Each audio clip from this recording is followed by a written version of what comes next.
Sinfdoshlarimiz bilan sumalak qilgani kelishdik. Bitta o'rtog'imni buvlarini uyida sumalak qiladigan bo'ldik. Sumalak kunimiz aniq bo'ldi, hamma sumalakka bordi. Kun juda ham zo'r o'tdi.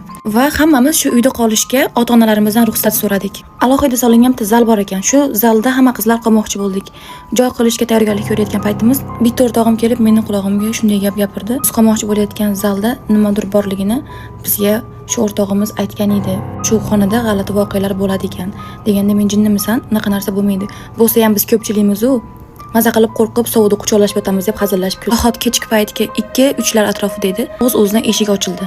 Biz o'yladik, o'rtog'imizni kenayasi kelyapti deb o'yladik. Eshik tomonga hammamiz qarab turdik, kim kirarkin deb. Svetni o'chirmasdan yotishga qaror qildik, lekin afsuski biz qishloq joyda bo'lganimiz sabab o'sha paytlar svet o'chib turardi. Svet o'z-o'zidan o'chib qoldi. Birdan bitta o'rtog'imiz o'z-o'zidan baqirib yubordi. Nima bo'ldi desak, kim hazillashyapti, men bilan qorong'uda qo'rqitmaylar, o'zi qo'rqyapman dedi. Qizlar hammamiz biz hech narsa qilmadik-ku desak, oyog'imni kimdir ushadi dedi. Lekin oyog'ini hech qaysi birimiz ushamagan edik. Endi ko'zim ilingan ekan, kimdir oyoq tomonidan ko'rpan tortayotganini his qildik hammamiz. Kim ko'rpan tortyapti deb sekin ovozda gapirdim. Qizlar men emas dedi. Bu holatdan biz juda ham qo'rqib ketdik.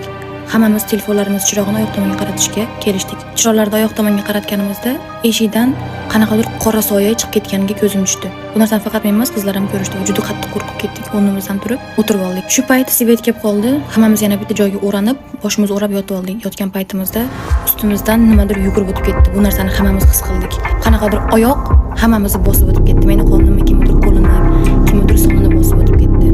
Shu uyda nimadir bor ekan.